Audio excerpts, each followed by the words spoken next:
An uneasy takeoff. The golden hues of the setting sun filtered through the airplane's windows, casting warm patterns over the luxurious first-class cabin. Barron Trump, tall and composed, gazed out at the vibrant scene below. He often found peace in moments like these, away from the clamor of the public eye. This flight, however, promised anything but tranquility. Passengers filed into the cabin, their chatter weaving a gentle tapestry of sounds. Barron barely noticed them, lost in his own thoughts. The silence in his mind was broken by a sudden, sharp voice cutting through the atmosphere like a dagger. "What is he doing here?" The words were loud and dripping with disdain. Barron turned his gaze from the window to see the pilot himself, standing just a few feet away, his face contorted with an expression of irritation. The question wasn't directed at anyone in particular, but seemed aimed squarely at Barron. Passengers froze mid-motion, their eyes darting between the young man and the pilot. Whispers started spreading like ripples on a pond. Barron, ever the embodiment of calm under pressure, straightened slightly in his seat, but didn't respond immediately. His silence seemed to agitate the pilot further. "I asked a question," the man barked, his uniform crisp, but his demeanor anything but professional. "This is first class. What are you doing here?" For a brief moment, the cabin felt devoid of oxygen. The tension was palpable. Barron met the pilot's eyes with a steady gaze, his voice calm yet commanding. "I have a ticket for this seat, sir. Is there a problem?" The pilot's sneer deepened, his tone hardening. "You don't belong here. This is no place for people like you." A collective gasp rippled through the cabin. Barron's heart sank, not because of the words themselves, but because of the venom behind them. It wasn't the first time he'd been targeted for who he was, but the malice in this man's eyes suggested something deeper, something darker. An older woman seated nearby leaned toward Barron, her voice a gentle whisper. "Are you all right, dear?" Barron nodded, offering a small but polite smile. The pilot, however, wasn't done. He stepped closer, his posture towering and confrontational, as if trying to impose his will through sheer presence. Pointing a finger directly at Barron, he growled, "Either you move, or I'll have you removed from this flight." The cabin was deathly silent. Passengers exchanged uneasy glances, some pulling out their phones to record the unfolding drama. Barron remained seated for a moment longer, his calm exterior belying the storm brewing inside. Slowly, deliberately, he rose to his full height, towering over the pilot. His voice, though quiet, carried a weight that silenced even the most restless whispers. "Sir," he began, his tone firm but measured, "I have every right to be here. I purchased this seat just like everyone else. Now, if you'll excuse me, I'd like to enjoy my flight in peace." The pilot's smirk didn't falter. "We'll see about that," he said, turning on his heel and storming toward the cockpit. A murmur of uncertainty passed through the passengers. Some looked at Barron with sympathy. Others seemed unsure whether to speak up or stay silent. Barron sat back down, his hands resting on the armrests. He wasn't angry. Not yet. He was calculating. There was something unsettling about the pilot's behavior, something that felt more deliberate than mere rudeness. He decided to wait and see what the man's next move would be. Minutes passed, the tension in the air growing thicker with each passing moment. The pilot had yet to return, but his earlier outburst lingered like a bad smell. A young flight attendant, her expression a mix of nervousness and concern, approached Barron cautiously. "Sir," she whispered, leaning slightly toward him, "I overheard what happened. If you prefer, I can see about moving you to another seat." Barron looked at her, his expression unreadable for a moment. Then, with a soft but firm tone, he replied, "Thank you, but I'm not going anywhere. I have a right to be here." The flight attendant nodded, a flicker of admiration crossing her face. "Just let me know if you need anything," she said before hurrying back down the aisle. Barron noticed the anxious glances other passengers were throwing his way, some filled with pity, others with curiosity, and a few with quiet disdain. Suddenly, The intercom crackled to life, the pilot's voice echoing through the cabin. "Ladies and gentlemen, I regret to inform you that we're experiencing a delay. There's a security concern we need to address before we can take off." A hush fell over the cabin, followed by a wave of confused murmurs. Barron's eyes narrowed. A security concern. The pilot's earlier behavior suddenly made sense. He wasn't just being rude. He was attempting to escalate the situation, to paint Barron as a threat.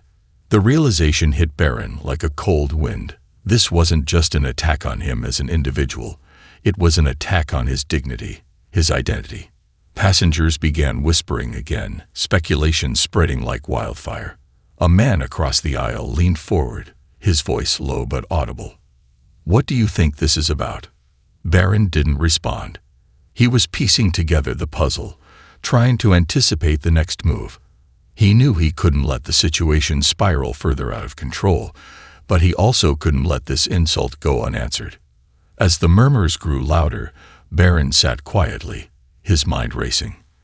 Unbeknownst to everyone on board, this was just the beginning of a confrontation that would leave the passengers questioning everything they thought they knew about power, prejudice, and standing up for what's right. Storm clouds gather. Barron Trump sat quietly, his outward calm a sharp contrast to the storm brewing within him. Around him, the first-class cabin buzzed with tension. Whispers floated through the air like sparks, each one threatening to ignite the growing unease. The pilot's announcement of a security concern lingered ominously in the minds of the passengers, though few dared to voice their thoughts aloud. Barron's tall frame remained poised, but his sharp blue eyes betrayed a flicker of determination. He had dealt with scrutiny and prejudice before, but this felt different. It was calculated, deliberate, and deeply personal. The murmurs began to swell as passengers speculated among themselves. "Do you think it's about that young man?" a woman whispered to her companion, her eyes darting nervously toward Barron. "Who knows?" the man replied, his voice low. But the pilot seemed angry. Barron caught fragments of their conversation, but chose not to react. Instead, he took a deep breath and leaned back into his seat, allowing the hum of voices to wash over him. He knew that his response in the coming moments would define the situation. To escalate would be to play into the pilot's hands. To stay silent would be to condone the insult. A measured response, he decided, was the only path forward. The flight attendant who had earlier offered to move Barron to another seat reappeared, her nervous energy more pronounced. Her hands clutched a tablet, and her smile was tight as she approached. "Sir," she said softly, bending slightly to speak to him privately, "I've been instructed to confirm your ticket information. Could I see your boarding pass, please?" Barron raised an eyebrow, sensing the subtle shift in the atmosphere. The request, though polite, carried the weight of suspicion. He retrieved his boarding pass from the pocket of his blazer and handed it to her without a word. Her hands trembled slightly as she scanned the document. "Thank you," she said after a moment, her voice barely above a whisper. "I'll let the captain know." As she hurried back toward the cockpit, Barron's sharp gaze followed her. The passengers around him shifted uncomfortably, their unease palpable. He noticed an older man sitting a few rows ahead turning in his seat to address the woman next to him. "It's disgraceful," he muttered, "targeting a young man like that. It's not right." The woman nodded, her lips pressed into a thin line of disapproval. Someone should say something. But no one did. The bystander effect, Barron mused. People were quick to voice their opinions in whispers, but hesitant to take action when it mattered most. He wasn't surprised, though he couldn't help but feel a pang of disappointment. He shifted his focus back to the front of the cabin, where the flight attendant had disappeared into the cockpit. Minutes passed, each one stretching unbearably long. The murmurs grew louder, the atmosphere charged with a mix of curiosity and apprehension. Then the cockpit door opened, and the pilot emerged once more.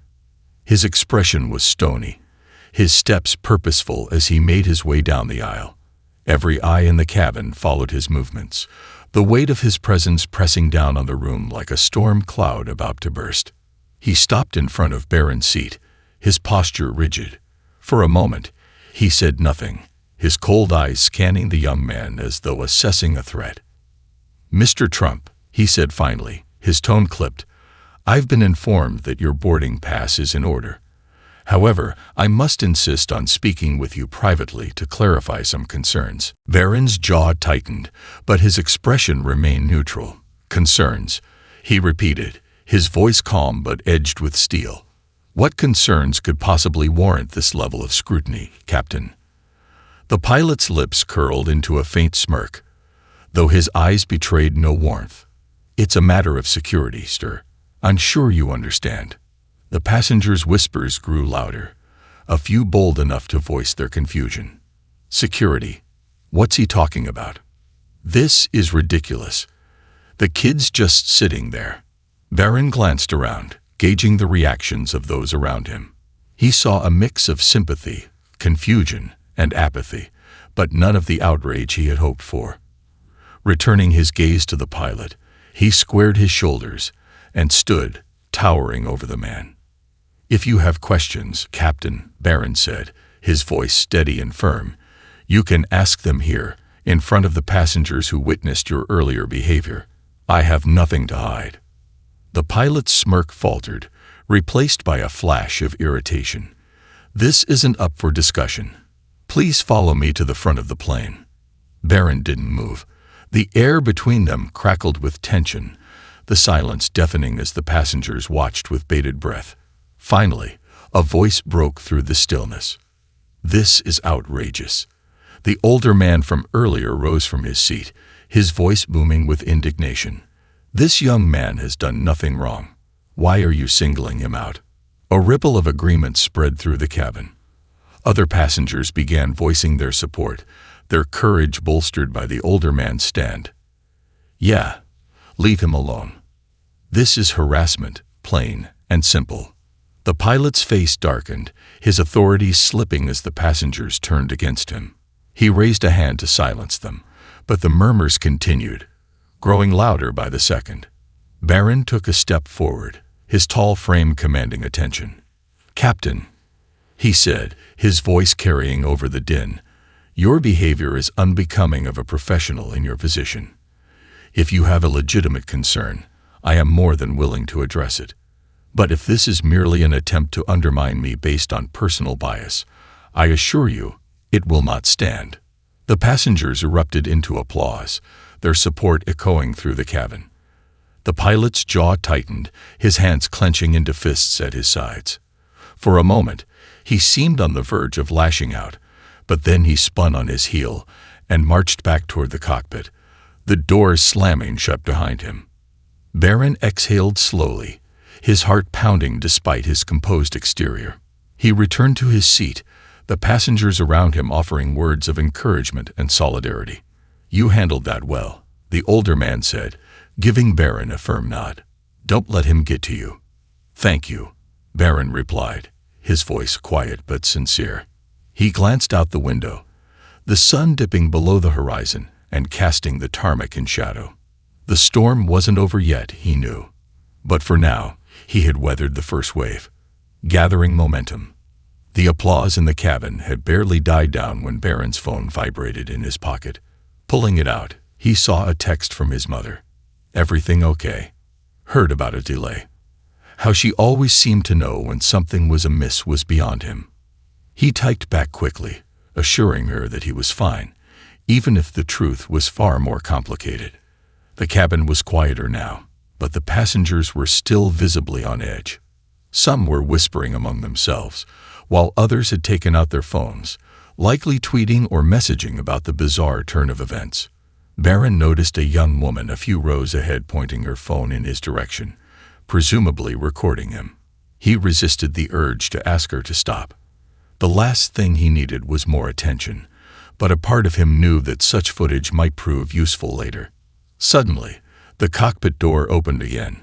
This time, it wasn't the pilot who emerged, but a uniformed air marshal, his expression grave. He walked down the aisle with purpose, his eyes scanning the cabin until they landed on Barron. The murmurs in the cabin grew louder. "What now?"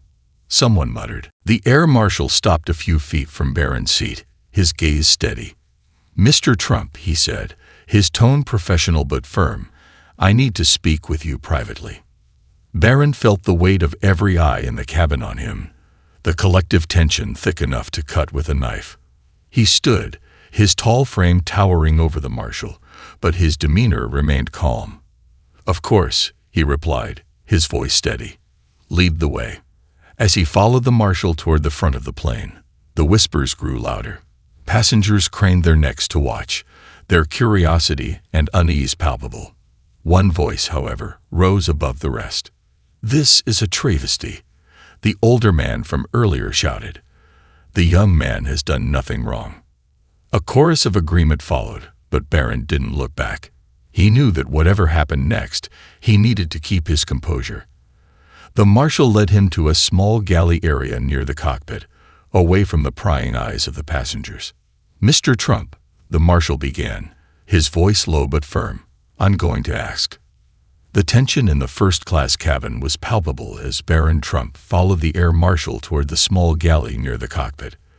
The murmurs of passengers behind him were a low hum, a mixture of outrage, speculation, and fear.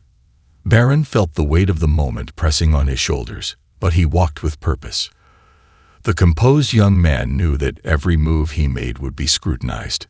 As they reached the narrow galley, the marshal gestured for Barron to stand in a corner away from the aisle.